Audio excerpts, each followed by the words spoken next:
ಬೇಲೂರು ಗ್ರಾಮದಲ್ಲಿ ಹೃದಯ ವಿದ್ರಾವಕ ಘಟನೆ. ಕಟ್ಟಿಕೊಂಡ ಹೆಂಡತಿ ಕಿರುಕುಳಕ್ಕೆ ಬೇಸತ್ತ ಗಂಡ ನೇಣಿಗೆ ಶರಣು. ಮದುವೆ ಆದಾಗಿಂದನೂ ಕಿರುಕುಳ ಕೊಡಕ್ಕೆ ಸ್ಟಾರ್ಟ್ ಮಾಡಿದ್ದಾರೆ ಅವ್ರಿಗೆ.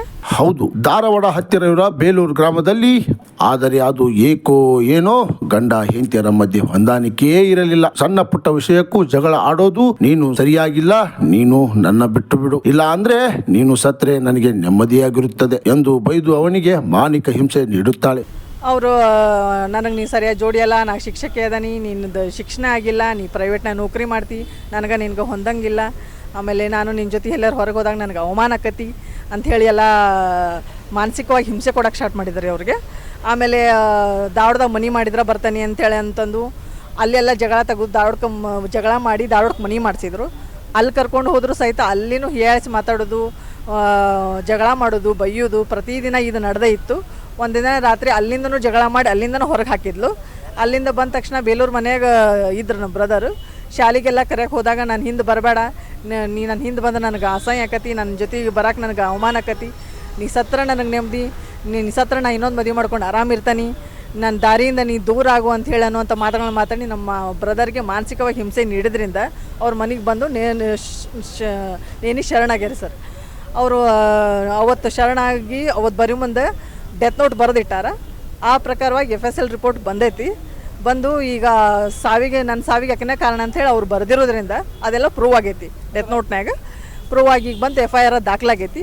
ಇದಕ್ಕೆ ಸಂಬಂಧಪಟ್ಟ ಅಧಿಕಾರಿಗಳು ಆಕಿ ಶಿಕ್ಷಣ ಎಲ್ಲಿ ನೌಕರಿ ಮಾಡ್ತಾಳಲ್ಲ ಆ ಶಿಕ್ಷಣ ಅಧಿಕಾರಿಗಳ ಇಮಿಡಿಯೇಟಾಗಿ ಅವ್ರನ್ನ ಅಮಾನತುಗೊಳಿಸ್ಬೇಕಂತ ನಾವು ಇದ್ರ ಮೂಲಕ ಕೇಳ್ಕೊತೀವಿ ಸರ್. ನಮ್ಮ ಅಣ್ಣನ ಸಾವಿಗೆ ನಮಗೆ ನ್ಯಾಯ ಸಿಗಬೇಕು. ಇದೇ ವಿಷಯಕ್ಕೆ ಶಿವರಾಜ್ ತನ್ನ ವೇದನೆಯನ್ನು ತಾಳಲಾರದೆ ನನ್ನ ಸಾವಿಗೆ ನನ್ನ ಹೆಂಡತಿಯೇ ಕಾರಣ ಎಂದು ಚೀಟಿ ಬರೆದಿಟ್ಟು ನಿನಗೆ ಶರಣಾಗಿದ್ದಾನೆ. ಸುಮಾರು ದಿನಗಳ ನಂತರ ಮನೆಯಲ್ಲಿ ಸ್ವಚ್ಛತಾ ಕಾರ್ಯವನ್ನು ಮಾಡುವಾಗ ಶಿವರಾಜ್ ಬರೆದಿಟ್ಟ ಆತ್ಮಹತ್ಯೆಯ ಪತ್ರ ಸಿಕ್ಕಿದೆ. ಅದನ್ನು ಓದಿದ ಎಲ್ಲರಿಗೂ ದಿಗ್ಭ್ರಾಂತಿ ಮೂಡಿದೆ. ಕೂಡಲೇ ಎಚ್ಚೆತ್ತುಕೊಂಡ ಸಹೋದರಿಯರು ಗದಗ ಪೊಲೀಸ್ ಠಾಣೆಯಲ್ಲಿ ದೂರನ್ನು ದಾಖಲಿಸಿದ್ದಾರೆ. ನಾನು ನಿರ್ಮಲಾ ಅಂತ ಹೇಳಿ ಶಿವರಾಜ್ ಅವ್ರ ತಂಗಿ ನಾನು.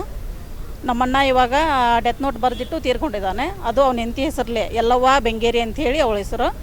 ಅವರ ಶಿಕ್ಷಕಿ ಆಗಿದ್ದಾರೆ ಹೈಸ್ಕೂಲಲ್ಲಿ, ನಮ್ಮೂರ ಹತ್ರ ಅಲ್ಲೇ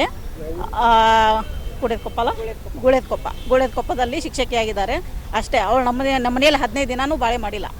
ಬರೀ ಜಗಳ ಕಿರಿಕಿರಿ ಮಾಡ್ಕೊಂಡು ಅವ್ನ ಮಾನಸಿಕವಾಗಿ ಅವ್ನ ಹಿಂಸೆ ಮಾಡಿ ಅವನ್ನ ನೀ ಸಾಯಿ, ನೀ ಸತ್ರನ ಆರಾಮಿರ್ತಾನೆ, ನನ್ನ ಮನೆಯವ್ರ ಒತ್ತಾಯಕ್ಕೆ ನಾನು ನಿನ್ನ ಮದುವೆ ಮಾಡ್ಕೊಂಡನಿ, ನಿನ್ನ ಮಕ ನೋಡೋಕ್ಕೂ ನನಗೆ ಇಷ್ಟ ಇಲ್ಲ, ನೀ ಅಂದ್ರೆ ನನಗೆ ಇಷ್ಟ ಅಲ್ಲ, ಮೊದಲು ನಿನ್ನಿಂದ ನನಗೆ ಇದು ಬೇಕು, ನೀ ಹೋದೆ ಅಂದ್ರೆ ನಿನ್ನ ಆಸ್ತಿ ಎಲ್ಲ ನನಗೆ ಆಕತಿ, ನಾವು ವಾರಸ್ತಾರಕ್ಕೇನಿ, ನಾ ಇನ್ನೊಂದು ಮದುವೆ ಮಾಡ್ಕೊಂಡು ಆರಾಮಿರ್ತಾನೆ ಅಂತೇಳಿ ಎಲ್ಲ ಹೇಳ್ತಿದ್ದೆ. ಮದುವೆ ಆಗಿ ಇನ್ನೂ 1 ವರ್ಷ ಆಗಿತ್ತು ಅಷ್ಟೇ ರೀ ಸರ್. ನಮ್ಮ ನ್ಯಾಯ ಸಿಗಬೇಕು, ಆಕೆ ಅರೆಸ್ಟ್ ಆಗಬೇಕು. FIR ಅವ್ನದ್ದು ಹ್ಯಾಂಡ್ ರೈಟಿಂಗ್ ಮ್ಯಾಚ್ ಆದಮೇಲೆ FIR ಮಾಡಿದ್ದಾರೆ. ಇವಾಗ ಅವರ ಇನ್ನೂ ಅರೆಸ್ಟ್ ಆಗಿಲ್ಲ. ಈಕೆ ಒಬ್ಬ ಶಿಕ್ಷಕಿ ಆಗಿ ತನ್ನ ಜೀವನನ ತಾನು ರೂಪಿಸ್ಕೊಳ್ಳೋಕ್ಕಾಗದಕ್ಕಿ ಮಕ್ಕಳ ಜೀವನ ಏನು ರೂಪಿಸ್ತಾಳಕಿ, ಈಕೆ ಅಮಾನತ್ ಆಗ್ಬೇಕು ನಮ್ಗೆ. ಕೂಡಲೇ ಕಾರ್ಯಪ್ರವೃತ್ತರಾದ ಪೊಲೀಸರು FSIL ರಿಪೋರ್ಟ್ಗೆ ಕಳಿಸಿದ್ದಾರೆ. ರಿಪೋರ್ಟ್ನಲ್ಲಿ ಶಿವರಾಜ್ ಕೈಬರಹ ಅನ್ನೋದು ಕನ್ಫರ್ಮ್ ಆಗಿದೆ. ಆರೋಪಿ ಎಲ್ಲವನ ಮೇಲೆ FIR ದಾಖಲಾಗಿದ್ದು ಪೊಲೀಸರು ಯಾವಾಗ ಬಂಧನ ಮಾಡುತ್ತಾರೆ? ಶಿವರಾಜನ ಸಹೋದರಿಯರಾದ ಶ್ವೇತಾ ಮತ್ತು ನಿರ್ಮಲಾ ಮಾಡಿರುವ ಆರೋಪ ಏನೆಂದರೆ ನಮ್ಮ ಅಣ್ಣನ ಸಾವಿಗೆ ನ್ಯಾಯ ಸಿಗಬೇಕು, ಆರೋಪಿ ಎಲ್ಲವಳಿಗೆ ತಕ್ಕ ಶಿಕ್ಷೆ ಆಗಬೇಕು ಅನ್ನೋದೇ ಕಾದು ನೋಡಬೇಕಾಗಿದೆ. ಆ್ಯಕ್ಚುಲಿ ಸರ್, ಸೆಪ್ಟೆಂಬರ್ 16ನೇ ತಾರೀಕು ನಮ್ಮ ಹಳೆಯನಾದ ಶಿವರಾಜ್ ಎತ್ತಿನಗೌಡ ಮನೆಯಲ್ಲಿ ನೊಂದ್ಕೊಂಡ್ಬಿಟ್ಟು ಹ್ಯಾಂಗಿಂಗ್ ಮಾಡ್ಕೊಂಡಿದ್ದ ಸರ್. ಸೊ ಅದು ಅವನು ಡೆತ್ ಆದ ಫಸ್ಟ್ ಡೇ ನಮಗೆ ಯಾವುದೇ ಥರದ ಎವಿಡೆನ್ಸ್ ಸಿಕ್ಕಿದ್ದಿಲ್ಲ. ನೆಕ್ಸ್ಟ್ ಡೇ ಮನೆಗೆ ಸ್ವಚ್ಛಗೊಳಿಸುವಾಗ ಅವನೊಂದು ಡೆತ್ ನೋಟ್ ಬರೆದಿಟ್ಟು ಸತ್ತಿದ್ದ.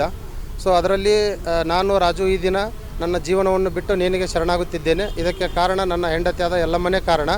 ಮದುವೆ ಆದ ಮೇಲೆ ನನ್ನನ್ನು ಸರಿಯಾಗಿ ನೋಡಿಕೊಳ್ಳಲಿಲ್ಲ ಮತ್ತು ನನ್ನ ಜೊತೆ ಜೀವನವನ್ನು ಮಾಡಲಿಲ್ಲ. ಆದ್ದರಿಂದ ನಾನು ನೊಂದು ನೇಣಿಗೆ ಶರಣಾಗುತ್ತಿದ್ದೇನೆ. ನಮ್ಮ ಇಬ್ಬರು ಮುದ್ದಿನ ತಂಗಿಯರಿಗೆ ಸಾರಿ ಕೇಳಿಕೊಳ್ಳುತ್ತೇನೆ. ನನ್ನ ಸಾವಿಗೆ ಕಾರಣವಾದ ನನ್ನ ಹೆಂಡತಿ ಎಲ್ಲಮ್ಮನಿಗೆ ತಕ್ಕ ಶಿಕ್ಷೆ ಆಗಬೇಕೆಂದು ಕೇಳಿಕೊಳ್ಳುತ್ತೇನೆ ಅಂತೇಳಿ ಬರೆದಿಟ್ಟು ಅವನು ಸೂಸೈಡ್ ಮಾಡ್ಕೊಂಡಿದ್ದ ಸರ್. ಕ್ರಾಂತಿ ಸಮಾಚಾರ, ಧಾರವಾಡ.